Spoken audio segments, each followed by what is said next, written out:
بالله من الشيطان الرجيم. بسم الله الرحمن الرحيم.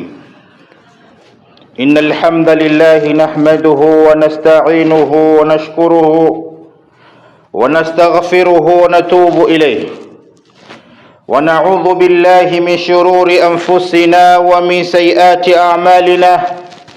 من يهد الله فلا مضل له ومن يضلل فلا هادي له، وأشهد أن لا إله إلا الله وأشهد أن لا إله إلا الله وحده لا شريك له ولا مثيل له ولا ضد له ولا ند له، وأشهد أن سيدنا وحبيبنا وعظيمنا وقائدنا وقرة أعيننا محمد عبده ورسوله وصفيه وحبيبه، من بعث الله رحمة للعالمين هديا ومبشرا ونذيرا.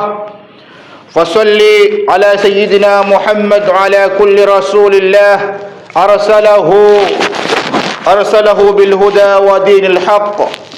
أما بعد، أوصيكم ونفسي وإياكم بتقوى الله العلي العظيم القادر، وهو القائل في كتاب العزيز: يا أيها الذين آمنوا اتقوا الله حق تقاته ولا تموتن إلا وأنتم مسلمون.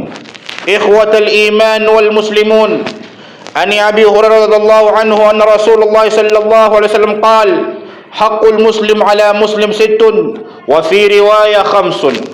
Ama baada, ndugu zangu watukufu wa Kiislamu, baada ya kumhimidi na kumshukuru Allah subhanahu wa ta'ala kwa neema nyingi na upendo mwingi aliotuonyesha sisi wanadamu, ikiwa upendo mkubwa ni wewe kuongoka na kushika dini hii ya haki, dini hii ya ukweli, dini hii ya ushikamano na upendo, nayo ni dini ya Uislamu.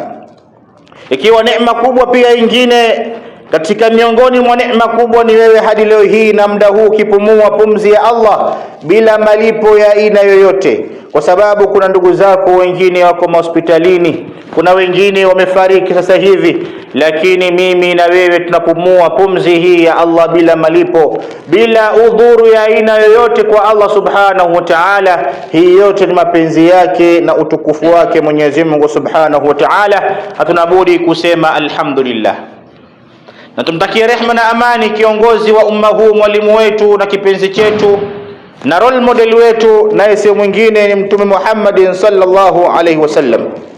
Ndugu zangu watukufu wa Kiislamu, leo tutaogelea na tutakumbushana na tutaelimishana katika bahari kubwa ya mada inayozungumzia haqul muslim ala almuslim, haki ya Muislamu kwa Muislamu. Kama tunavyofahamu, katika juma zilizopita tulizungumzia Uislamu na Waislamu, na baada ya pale tukazungumzia mada nyingi, ikiwa nguzo za Kiislamu, sheria za Kiislamu.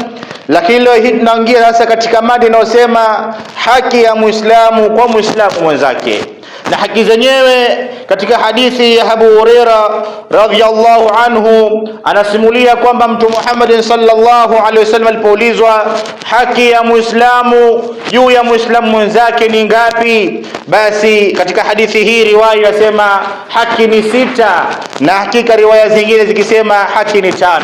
Lakini Mwenyezi Mungu subhanahu wa ta'ala kutujalia, tutazungumzia haki hizi 6 kwa Muislamu juu ya Muislamu mwenzake. Tunafahamu lazima kuna sheria na utaratibu ndani ya Uislamu.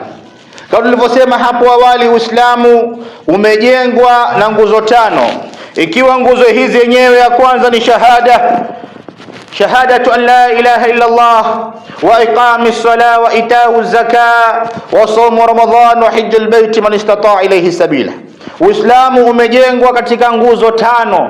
Nguzo 5 hizi ambazo kwamba nimezitaja, ikiwa miongoni mwa nguzo hizo ya kwanza ni shahada. Na miongoni mwa shahada ni pale mtu ambaye kwamba kisilimu basi anatamkishwa akiambiwa aseme ashhadu an la ilaha illa Allah wa ashhadu anna Muhammadar Rasulullah, ni kukiri kwa moyo na kutamka kwa ulimi umemwamini Allah subhanahu wa ta'ala, na hakika Mwenyezi Mungu ni mmoja, hana mtoto wala hana mshirika wala hakuna mfano wake. Muislamu na muumini wa kweli lazima basi kilima hiki akitamke kwa ukweli ndani ya moyo wake. Kwa hiyo ndugu zangu watukufu wa Kiislamu, tutaingia moja kwa moja katika mada yetu.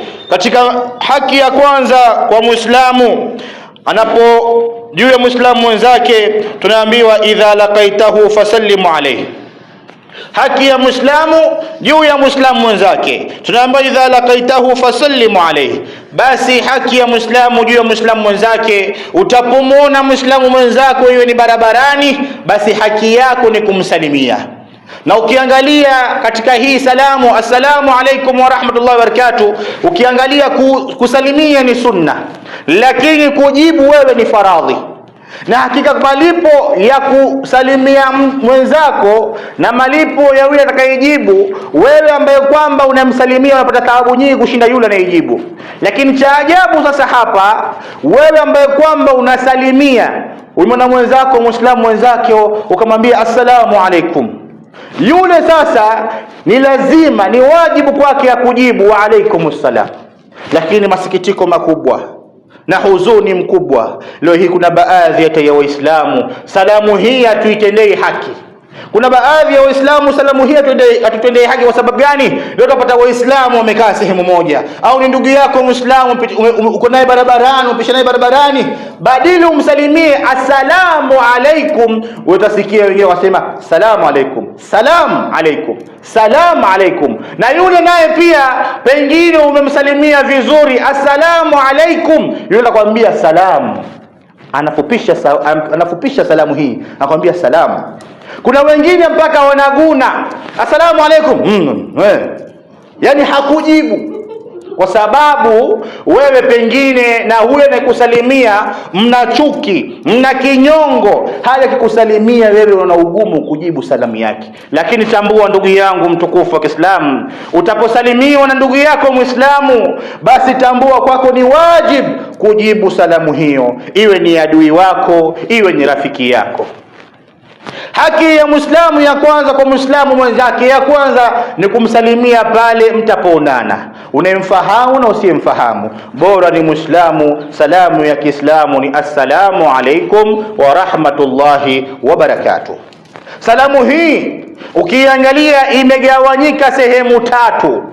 Assalamu alaikum kipande cha kwanza, wa rahmatullahi kipande cha pili, wa barakatu kipande cha tatu. Na kila kipande hiki basi kina thawabu 10 kwa 10. Ukimsalimia mwenzako assalamu alaikum kipande kimoja hiki, basi utakuwa umempa thawabu au ujira 10, thawabu 10. Na yule akujibu wa alaikumus salam, yule akakurudishia salamu, basi yule kipande kimoja hiki naye pia atakuwa amekurudishia nawe thawabu 10. Lakini akakujibu wa alaikumus salam wa rahmatullahi wa barakatuh, tambua amekupa 30. Ni wangapi leo hii tuko tayari kutakiana kheri kwa kusalimiana salamu iliyokamilika? Wengine wanapata mtu salamu alaikum, salamu alaikum. Kuna wengine hata salamu wenyewe wanaisahau kabisa. Muislamu na ndugu yake Muislamu wanakutana barabarani, unaanza kumwambia oya, mambo vipi? Muislamu na kwa Muislamu mnakutana, mnaanza kuambiana lugha zenu zile za mitaani, ramba tada, sio vipi vipi, inakuwaje? Tanzania kule kuna salamu naambiwa vipi, fresh barida. Lakini unasahau kwamba kuna salamu ya kheri katika dini hii ya Kiislamu. Unapomuona Muislamu mwenzako ni haki na sio kwamba ni ombi, ni lazima kwako Muislamu kumsalimia ndugu yako Muislamu. Ya pili, wa idha daaka faajibuhu. Basi ya pili nayo katika haki ya Uislamu ya pili, basi huyo akikuhitaji au akikualika kwenye sherehe, basi ni wajibu wewe Muislamu kuhudhuria sherehe hiyo. Haki ya Muislamu juu ya Muislamu wenzake. Ukialikwa wewe kwenye sherehe, ni harusi mathalani, ni shughuli ya aina yoyote, basi ni wajibu kwako wewe Muislamu kuitikia mwito wa uwalishi. Lakini leo masikitiko makubwa, kuna ndugu zetu, utapata Muislamu wenzako ana sherehe, amekualika, amekuletea mpaka barua, amepanda bodaboda, amepanda gari, mathala ametoka Nairobi kuja Mombasa, ametoka Dar es Salaam kwenda Tanga kukuletea barua ya uwalishi. Lakini cha ajabu, masikitiko makubwa, wewe Muislamu hautohudhuria sherehe yake na wala huna udhuru ya aina yoyote. Tambua kwamba utakuwa unavunja haki kama wewe Muislamu kwa Muislamu wenzako. Haki ziko nyingi, lakini katika hadithi hizi zimezungumziwa 5 na zingine zikazungumziwa 6, lakini ziko nyingi haki za Muislamu juu ya Muislamu wenzake. Inaweza kuwa zaidi ya 30. Lakini jiangalie wewe, je, haki ya kwanza hii ya salamu, kama Muislamu wewe na Muislamu wenzako, jirani yako, je, mnasalimiana? Je, mnapeana salamu mnapokutana, salamu hii kama Waislamu? Kama basi utakuwa haupeani salamu kwa ndugu yako Muislamu, tambua umekosesha haki zake huyo ndugu yako Muislamu. Na hii wa idha daaka faajibhu, basi atapokualika basi na wewe pia fanya hima kuhudhuria sherehe yake. Kimasikitiko makubwa leo utakuta mtu amechapisha kadi, amechapisha mabarua kukualika kwenye sherehe yake au kwenye mkutano, kama ilivyokuwa leo hii katika Ijumaa yetu hii, ikiwa ni Ijumaa ya 3 katika msikiti huu. Vijana hawa Busia Muslim Umma katika Ijumaa iliyopita waliweka kwamba tufanye kikao cha Waislamu, wakapeana taarifa kwa Waislamu. Na mimi pia katika miongoni magrupu pia kukumbushana pia katika miongoni, jamani Waislamu, tuswalili pamoja katika msikiti wa Ansar, kutakuwa na kikao cha Kiislamu. Haki yako wewe Muislamu ni kujibu na kuitikia mwito wa Kiislamu, haki ya Muislamu, kwa sababu kikao hicho ni cha Kiislamu, walioitwa ni Waislamu. Cha ajabu utapata Waislamu wenyewe hawafiki kwenye kikao hicho. Inna lillahi wa inna ilayhi raji'un. Unajiita wewe ni Muislamu kivipi? Unajiita wewe ukijipia kifua, ukivaa kanzu, wewe ni mwanamke, ukivaa baibui, ukivaa dera, ukivaa ushungi, unasikia uwalisho wa Kiislamu. Pengine ni mkutano kama hivi leo, pengine ni sherehe ya Kiislamu, wewe hauna udhuru aina yoyote. Muislamu wa kweli mu'min, udhuru zipo. Iweze kawa uko busy, tuma message kwa muhusika, ni sekretari, ni chairmani, ni Muislamu mwenzako, basi anaweza kafika sehemu fulani, ba ndugu yangu Muislamu, naomba nifikishie taarifa kwenye kikao, nimepata ujumbe wako, lakini nimepata udhuru kiasi.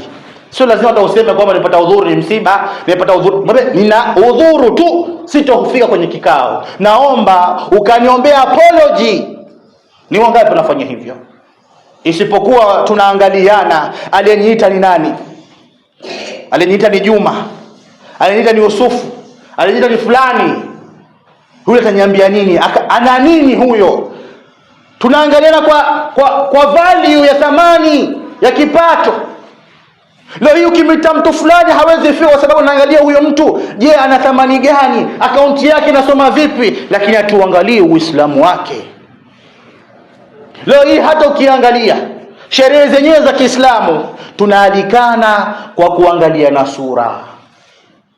Hautualikani kama Waislamu, hatualikani kama ikhwatal mu'minin katika Uislamu. Kwa hiyo ndugu zangu watukufu wa Kiislamu, haki ya pili kwa Muislamu juu ya Muislamu mwenzake, basi ni wewe kuitikia mwito unapoalikwa. Na ya 3, wa idha istahsahaka fansah lahu. Basi na ya 3, basi ni haki yako wewe Muislamu akikufuata kama Muislamu mwenzake kukuomba ushauri. Muislamu mwenzako mathalan amepatwa na stress, depression, hajui atafanya vipi, akaona ndugu yangu huyu Salim au Yusuf au Muhammad, wacha nimfuate nitake ushauri. ushauri yule akakufuata, basi na wewe ni haki yako kama Muislamu kumpa ushauri na nasaha njema. Lakini cha ajabu leo unafuata mtu utake ushauri kwake ni mambo pengine ya kifamilia, ni mambo pengine ya afya. Yule mtu anakuambia sina ushauri, siwezi kushauri, lakini cha ajabu kesho na kesho kutwa ukiingia kwenye mtandao unakuta mambo yako yote yameanikwa. Mambo yako yote yashaanikwa, kwa sababu huyu ni ndugu yako Muislamu, umemwamini kama Muislamu. Kwa sababu tunaambiwa al-muslim akhul muslim, Muislamu ni ndugu yake Muislamu. Haki hii ya tatu, Muislamu ndugu yako akikufuata akakuomba ushauri, ni haki yako kumshauri, kumpa nasaha njema. Kwa sababu katika suratul Asr tunaambiwa wal asri innal insana fi khusr illa alladhina amanu wa amilus salihat wa tawasaw bil haqqi wa tawasaw bis sabr. Ndio hii yenyewe, wa tawasaw bil haqqi wa tawasaw bis sabr, ni kuhusiana kwa mambo ya ukweli, kupeana ukweli, kupeana nasaha njema, na kisha kuhusiana subra. Mwenzako mpata mitihani, mwambie ndugu yangu vuta subra, Mwenyezi Mungu anakupenda, hii ni mapito, mpe nasaha. Kuna ndugu zetu wampata mitihani mpaka unachanganyikiwa Allah. Kuna baadhi ya watu mpaka hujinyonga. Kama juzi nilipita kwenye mtandao TikTok nikakuta sijui Muislamu sio Muislamu, kuna bwana mmoja maarufu mtandaoni sana huko Busia Abuya kiposti kwamba sehemu za Amoni kuna bwana mmoja alijinyonga kwenye nyumba yake sehemu za Amoni. Naona clip kama hiyo. Lakini kwa sababu gani huyu bwana kujinyonga pale? Ni Muislamu sio Muislamu, Mwenyezi Mungu Subhanahu wa Ta'ala amhukumu kulingana na matendo yake. Lakini ukiangalia huyo mtu pengine angepata mshauri, angepata rafiki mwema na kumshauri, ndugu yangu fanya subra, ndugu yangu leta adhkar, ndugu yangu msabihi Mwenyezi Mungu, swali rakaa 2, wallahi Mwenyezi Mungu atakuondolea matatizo yako. Pengine isingefika hatua yeye kujinyonga. Lakini utapata mtu na mawazo chungu nzima, hajui jinsi ya kufanya. Tafuta washauri. Kuna watu wamesomea kitu cha mentorship, watu wamesomea psychology ya akili. Basi ukiwa wewe ni miongoni mwa watu hawa wenye uwezo huo na professional hiyo, basi tambua kama Muislamu ni haki yako kwa Muislamu mwenzako kufuata na akakwambia ndugu yangu nina kadha wa kadha, naomba ushauri, basi mshauri kulingana na misingi ya Kiislamu. Sio mtu anakufuata wewe ukamwambia nimeambiwa ni mshauri, mtu ana loan anakuambia ndugu yangu jua nimekuja kwako bwana, naomba ushauri wako bwana, ninadaiwa hapa na maloni chungu nzima, nifanye vipi bwana? Kuna Wasafi betting hapa bwana, leo kuna kombe la dunia hapa, Carabao, kuna Premier League, kuna Arsenal bwana, hapa fanya hivi. Tambua utakuwa umemshauri kwenye maasi na utakuwa unapata madhambi. Mtu amekufuata kwa ushauri, pengine yeye na mke wake wamelumbana, amegombana, hawasikizani, wewe umekufuata kwa ushauri, sio wewe unaanza kumwambia yule mwanamke naye pia kisirani bwana, wanawake wanakuwa hivyo bwana, achana naye, wanawake wasikie, achana naye. Utakuwa bali hujamshauri katika njia iliyokuwa sawa. Ushauri tunaambiwa hapa ni ushauri wa uzuri, ushauri mwema kwa ndugu yako Muislamu ambaye kwamba utamsaidia. Leo mtu unakuwa na mawazo akwambia ndugu yangu nishauri bwana, kunywa chang'aa, toa stress, vuta bangi, vuta sigara. Ndio ushauri tunaopeana. Lakini katika Uislamu ushauri mwema, ndugu yako ampata mitihani, amepata misukosuko, mwambie ndugu yangu wewe ni Muislamu, misukosuko yako haya manabii pia walipata. Mtolee mifano mema ya waliotangulia, maswahaba walipitia changamoto gani. Hakuna mtu ambaye kwamba ni swahaba, ni mtume, ni nabii ambaye kwamba alipitia raha. Kila mmoja alipitia changamoto. Tukiangalia kisa ya Nabii Ayub, nabii huyu aliumwa kwa miaka mingi mpaka mwili wake ukaanza kutoa wadudu, wake zake kumkimbia Nabii Ayub, lakini alimtukuza Mwenyezi Mungu Subhanahu wa Ta'ala, hakulalamika.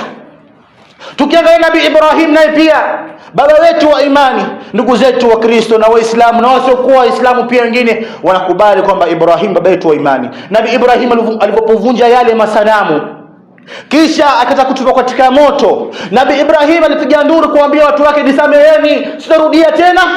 Alikuwa na uwezo huo. Baba yake Azar alikuwa pale, Je, Nabii Ibrahim alimwambia baba yangu naungua nisaidie, baba yangu nisameheni sitarudia?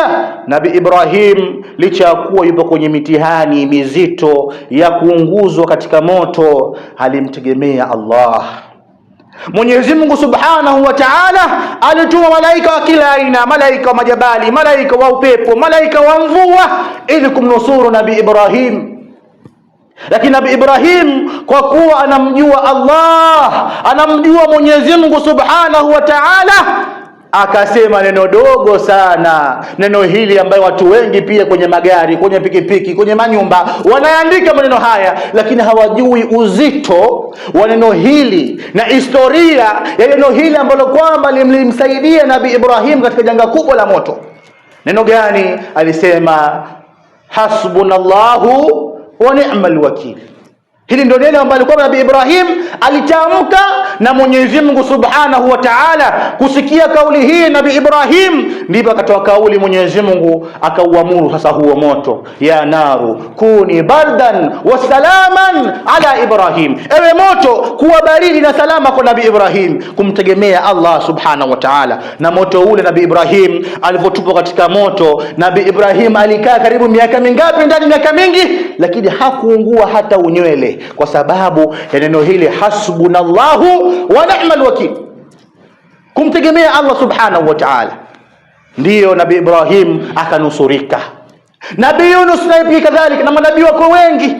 Nabii Yunus naye pia alipotoroka watu wake, kaumu yake, kwenda zake kwenye meli pale, watu gharika ilipotokea wakamtupa huyu Nabii Yunus katika bahari, na pale sasa tewa au wengine wakisema nyangumi alipommeza samaki yule mkubwa. Nabii Yunus yuko ndani mwa tumbo la samaki katika magiza matatu. Yupo katika giza la bahari, yupo katika giza la tumbo la samaki, na yupo katika giza la usiku wa dunia.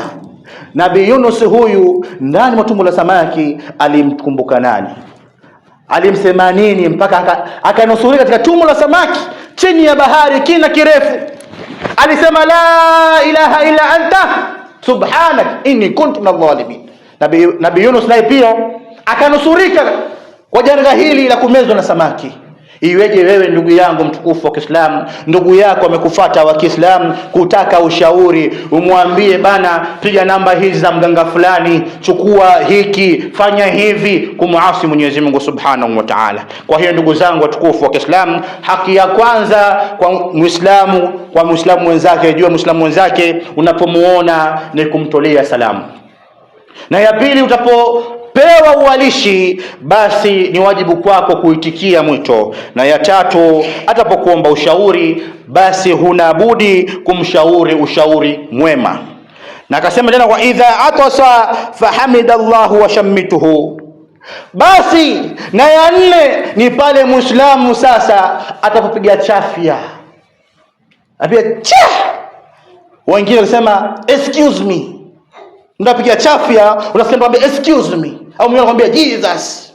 Lakini Muislamu na muumini wa kweli mliapa chafya unashangaa tu, cha, mama yangu. Mama yako wapi na wapi wewe na chafya? Mama yako anakusababisha upige chafya, mcha, anaongea vitu vya ajabu ajabu. Basi wewe Muislamu ukisikia Muislamu wenzako pembeni amekaa na wewe akapiga chafya, basi wewe ni kumwombea dua anaposema yeye alhamdulillah, wewe kumwambia yarhamukumullah, yeye kimaliza yahdimukumullah wa yuslih balakum. Lakini cha ajabu, tuna Waislamu wengi tunapiga chafya na hata tujui tunasema nini. Ndio chafya imekuwa kawaida na imeisha hivyo na imeenda, kwa sababu wengi hatufahamu Uislamu wetu. Tutambue kwamba Muislamu anapo sneeze, kwa nini tunasema sneeze, pengine mtanielewa, kusneeze kupiga chafya.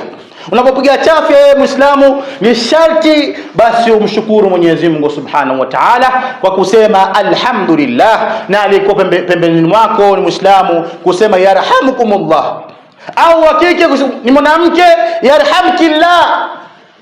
Tofautisha hivi vitu viwili, mwanaume yarhamukumullah, mwanamke yarhamkillah, ni kumtakia mema pia, ni kuombea dua. Alhamdulillah, yasema alhamdulillah, namshukuru Mwenyezi Mungu Subhanahu wa Ta'ala.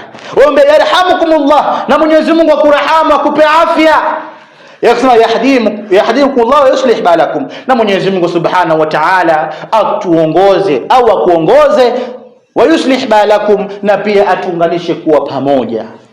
Leo angalia dua hii, na unaposema mpiga chafi mama yangu, baba yangu utakusaidia nini shekhi wangu? Kwa hiyo ya kwanza tutambue kwamba nikumbushia, unapomuona Muislamu mwenzako ni wajibu kwako na ni haki kwako kumsalimia. Na ya pili tutambue kwamba atapokualika basi hunabudi kuitikia mwito. Na ya tatu atapokuomba nasaha basi unabudi kumshauri kwa nasaha njema.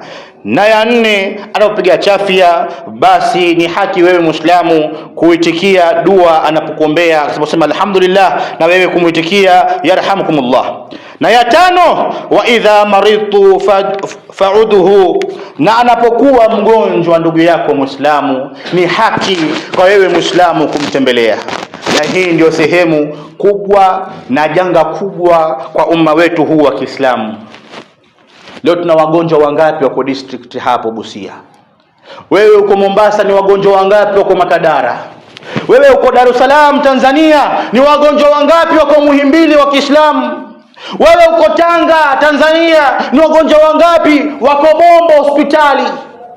Wewe ni Mganda uko Uganda ni wagonjwa wangapi wako Kampala hapo referral hospital?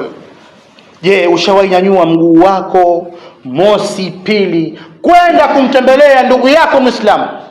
Au tunasubiria mpaka awe mshikaji wako, awe rafiki yako, awe jirani yako, awe familia yako ndio uende hospitali?